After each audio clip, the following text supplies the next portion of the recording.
in our last class, we have learned about the Archimedes principle, and today in our 14th class,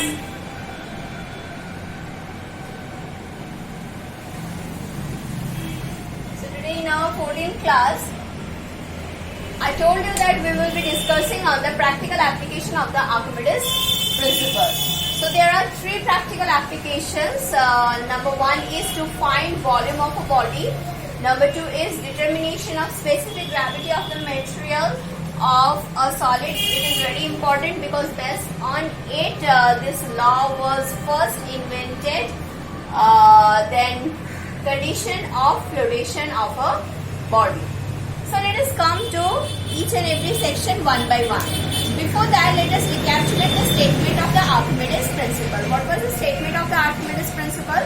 The statement was that when an object is immersed in a liquid wholly or partially, the amount of liquid or the weight loss, better to say the weight loss by the object is equal to the upthrust given by the liquid. So that's why the final result was the mathematical expression for the Archimedes principle can be written as W1 minus W2 equals to V rho G. Now what is V? So if you can remember that in one container, if we are immersing one solid block of density sigma completely inside the liquid of density rho, then the volume of the volume of the liquid displaced by the object will be equal to its own volume. It will be equal to its own volume.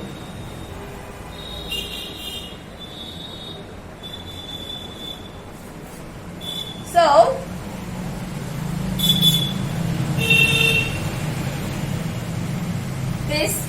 if W1 is the weight of the solid in air, and if W2 is the weight of the solid inside the liquid, then the loss in the weight, as because the weight will always be greater in air than the liquid because of the upthrust given by the liquid. So the loss in the weight is equals to the V rho G.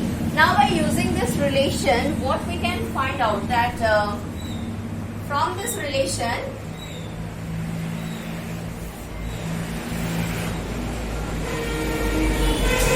we will be easily able to find out that suppose if the volume of the object is not known to us, then by this relation we can write V equals to W1 minus W2 by rho into G. So using this relation we can easily determine the entire volume of the object. Suppose it is not one uniform object, that means the dimension is not uniform, it is not a block. Suppose if the object is like this.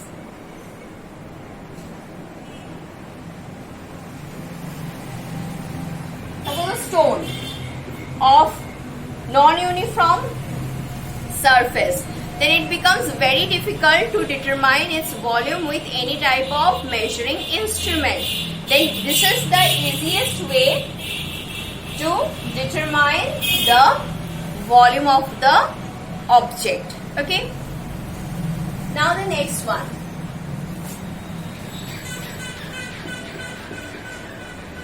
Determination of the specific gravity. Now if you remember what is specific gravity? Specific gravity of the material of a solid.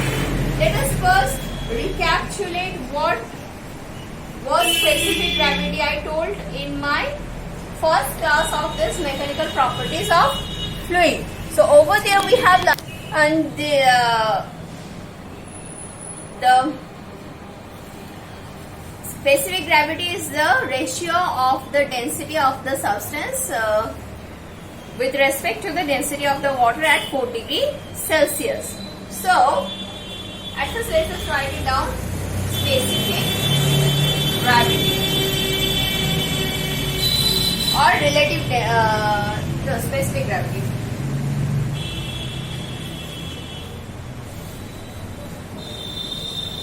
By definition, specific gravity equals to density of solid with density of water at 4 degrees Celsius. So this was the definition. Now based on this, what we can write? Now how can we change this thing? So let us multiply this with V. That is the volume of the solid. So it will displace the same volume of water. Now multiply it with G. So it becomes the weight. So now we can write it down that weight of solid by weight of displaced water. So this can be written as, now weight of solid means that, means what? Weight of solid in air. That is the actual weight of solid. So weight of displaced water is nothing but the, is it visible? Let us write it over here.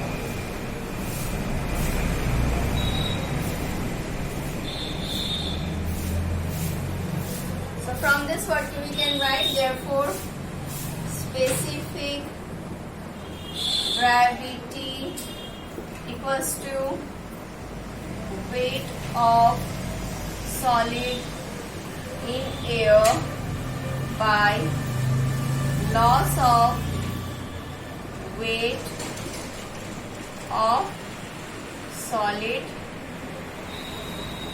in liquid.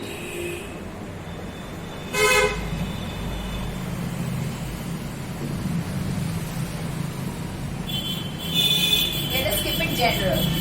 So what does this mean? That weight of displaced liquid is nothing but the loss of weight of solid in the liquid. So this can be written as, therefore specific gravity equals to weight of solid in water is nothing but W1, weight of solid in air is W1, and this is loss in weight is nothing but W1 minus W2. So this is actually what? So from this we can write, we can find the specific gravity, and this can also be written as W1 by V rho G. So whatever information is supplied to you, based on that you can also find out the specific gravity, and by if you are able to find out the specific gravity of the material of which the solid is made of, then you will be able to determine whether the object is made of pure material, or if the specific gravity will not match with the specific gravity of a known object which is made of pure material, then obviously from this you can determine that the object is not made of pure material. Okay. Now the last one, flotation.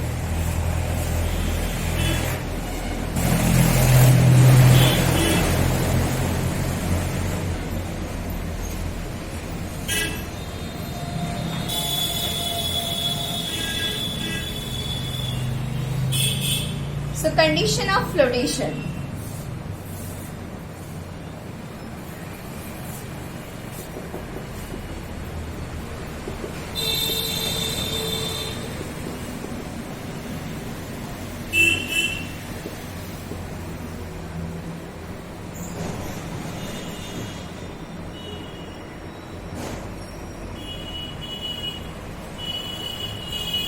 do it in this way. For this, let us change the figure a little bit. Suppose we have one object whose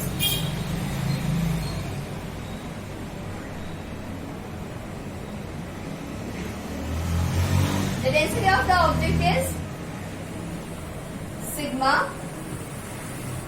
The volume, the total volume of the object is capital V, and the volume which is outside the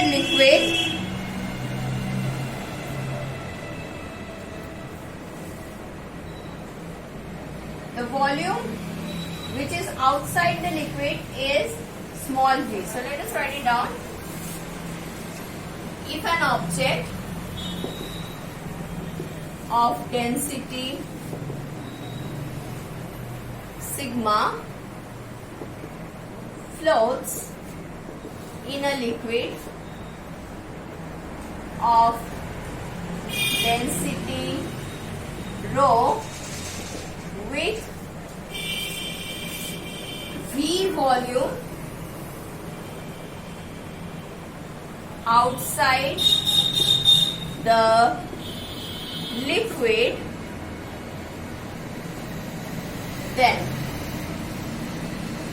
then what we can write?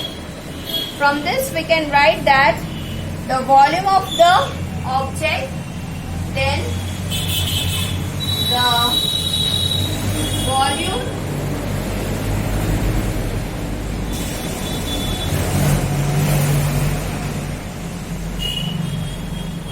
inside the liquid is V minus small v, where capital V is the total volume.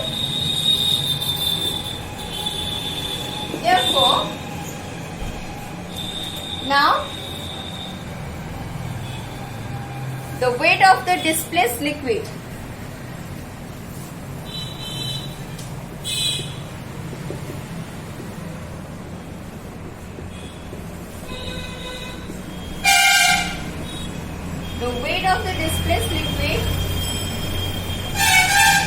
is V minus small v, that is the volume, rho g, and by Archimedes principle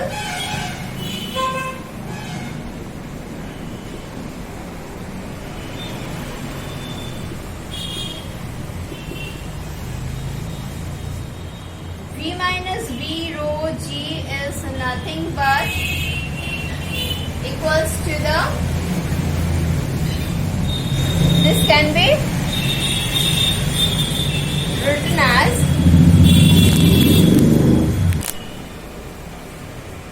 W1 minus W2. Now, by the law of flotation, so what is the law of flotation? The law of flotation is actually the weight of the displaced liquid is equal to the weight of the object. Is equal to the weight of the object. So what we can write? The weight of the displaced liquid is equals to weight of the object. Okay. So by this, now the weight of the object. What will be the weight of the object? As we all know, this is made of sigma. This is made of material whose density is sigma. So it will be the total volume is V sigma V. So from this, what we can write?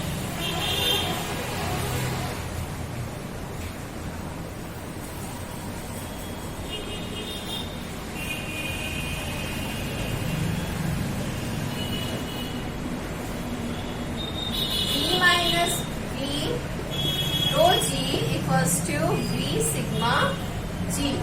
So from this we can determine that how much volume will remain outside. So for this, V rho G is actually equals to V rho G minus, better we cut down the G, so we will not have the G, V rho minus V sigma minus V rho. So from this, V equals to, V will come out, and hence we can write sigma minus rho by rho.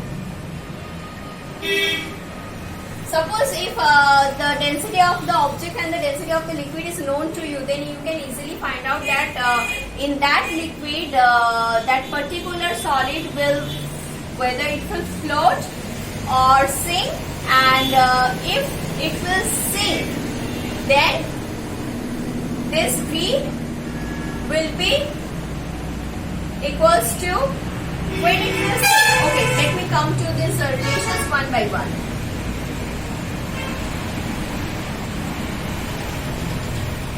So the number one is sinking condition. So for sinking condition, what will be the condition of the density? Oh sorry, there is one mistake, I have written on V. So V rho, okay, this will be small v. Then from this we can write it plus. So from this we can write it down that V rho. So V, okay, rho minus sigma. So when this is the sinking condition. For sinking condition, obviously the density of the solid must be greater than the density of the liquid, then it will sink. So what does, if this will happen, then what you are going to get, you will get that this V will be negative, this small v will have a negative value, that means it will go down. Then for flotation, flotation has two conditions.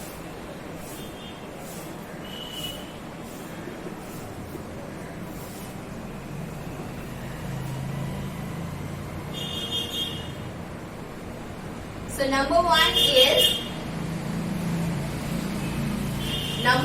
is when these are equal.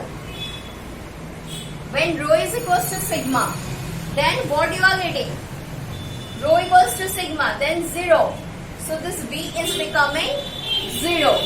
V is becoming 0 means what? So this is the condition when the object will be completely inside.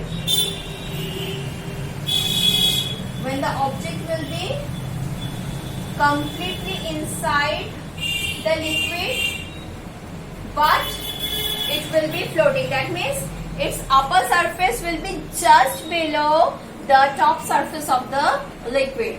So this is the first condition of flotation. And what is the second condition of flotation? That means when rho is greater than sigma. When rho is greater than sigma, actually what is happening?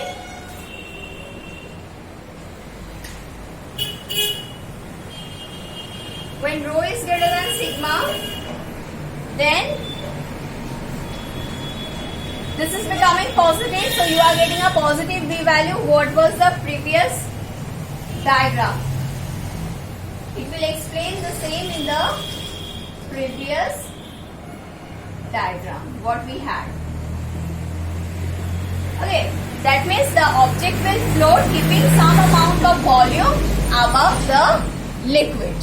So this is the three conditions. So for sinking condition, when the density of the solid will be greater than the density of the liquid, and for flotation, if the density of the solid is equal to the density of the liquid, then it will float keeping its top surface just below the surface of the liquid.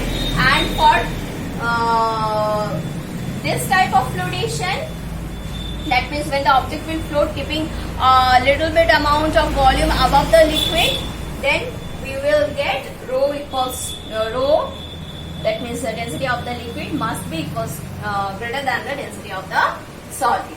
So this is how we can apply the Archimedes principle in different fields. Hope you have understood. So please practice this type of problems based on this, and in our next class we will move on to the mechanical properties of the fluid when the fluid is in motion. Okay, till then, take care.